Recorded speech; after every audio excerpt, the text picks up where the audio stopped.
Hey everybody, it's me, Angel Benton, and you are watching Angel Sudsy Recap, where I delve into the world of daytime television and I do a few reality shows on the side for now. And one of those daytime TV shows that I'm doing is General Hospital. But before I get into General Hospital, so I took a few days off, as you can tell. Not that many days off, just a couple. But I went to England over the weekend. And I went to see a concert by a little group called Steps.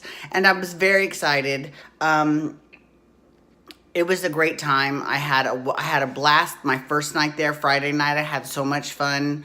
It was the best.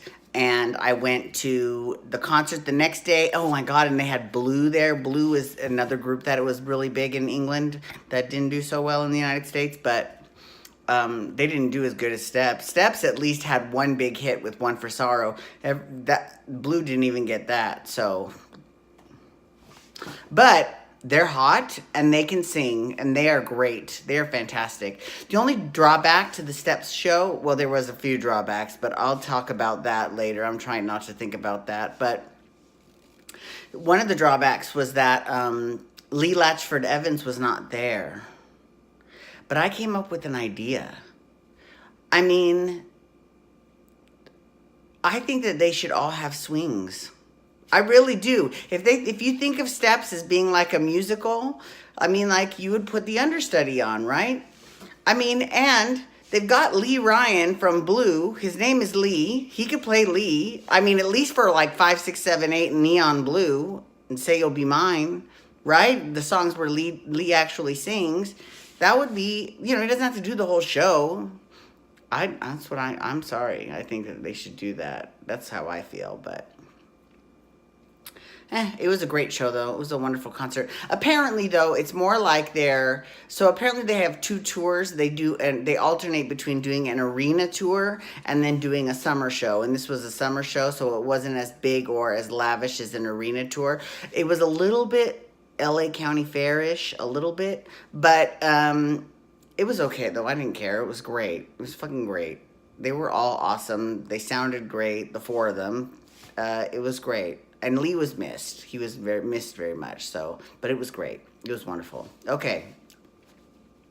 And I made some lovely friends from Essex. So I want to give them a shout out as well because they are fierce and I'm keeping in touch with them for sure.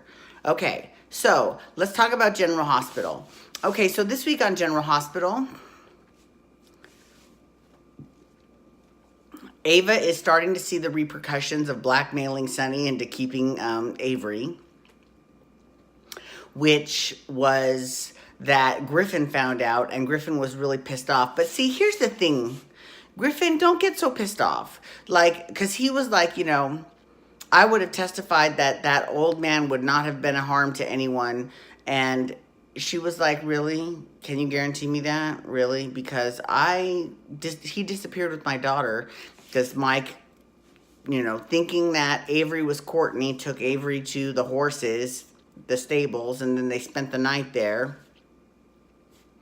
It was pretty crazy. But you know what? They did that exact same shit on Young and the Restless months before when Dina took Christian. And once they found out how far gone she was and how she had, and Nick was like, oh my God, this was when Nick was with Chelsea. God, this is how long ago that was. That was back when Chelsea was on the show. I love Chelsea. I didn't like the way that they wrote her out. I'm sorry. That's Young and the Restless. Let's talk about General Hospital. So I'm just saying it's been done before. But Griffin found out, and then Griffin, of course, hops right on that high horse and gets in that holier-than-thou attitude and gets all pissed off at her. But really, if you think about it, Griffin, what did you do to try to keep Charlotte? Right? I'm sure probably quite a bit because you thought that Charlotte was yours. So, I mean,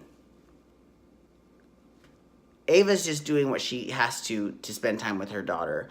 And she actually made a really good point because Griffin was like, how can you not show some compassion and empathy for what Mike is going through? And she goes, when was the last time Sonny and Carly showed me any empathy? And she's fucking right. She's right about that. And I was during this particular argument, I was actually Team Ava, which is fine. It was, I love me some Ava Jerome. I think she's great. Now, her other daughter, Kiki, started her little mentorship shadowing program, and bitches stepped up to the plate, and she was answering questions real quick, and she got mad at Dr. Ben. She was like, I'm surprised that you're being nice to me now. You told me you wanted me to quit the program. And he's like, I didn't say that. However, she's like, God damn it, it was my first day, so good for her for standing up to him. And he apologized that he's a little bit rough the way that the people were rough to him when he became an intern, because she hasn't even gone to medical school yet. So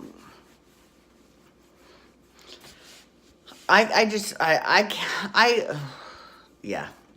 Anyways, so Nelle has fully succeeded in making Carly think that she's crazy. So she has totally gaslit Carly 100%, which on the one hand, it does give Carly some good material, but on the other hand, it's like, okay, well, you have just she still has not had any redeeming qualities that she has shown Nelle. That Nelle has shown. She hasn't shown any redeeming qualities yet still. So, but it does make me wonder, you've got Maxie pregnant with one baby. Oh, that was another mess too. We found out all about Peter August and how he's slowly, because of mistakes that he's making, letting people find clues that know that he's Heinrich Faison.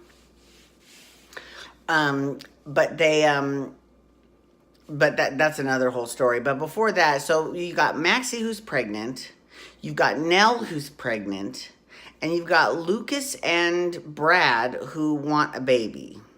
And actually, I have to say, they had a really sweet scene between Lucas and Julian, where Lucas thanked Julian for everything that he did to help them get a baby. So I know that there's going to be some switching of babies, or I know they can't have two pregnant women on the show at the same time and not have a baby switch. It's a soap opera. I guarantee you that's where they're going with this. Oh, but we did see, this was actually really interesting. Even though my favorite, Amy, was not on that much, her brother, Chet, was, and he was giving Maxie some comfort after she went to Nathan's grave because she missed Nathan so much, and then Chet was there. I was here to pay my respects as well, and then they had a nice little chat. And I would love to see a Peter, Maxie, Chet triangle. I think that would be pretty fucking fierce. But then, so Heinrich, or Peter August, he decided to set up a fund for police officers and their families and call it the Nathan West Fund. And Maxie was like, I don't know if I should take this.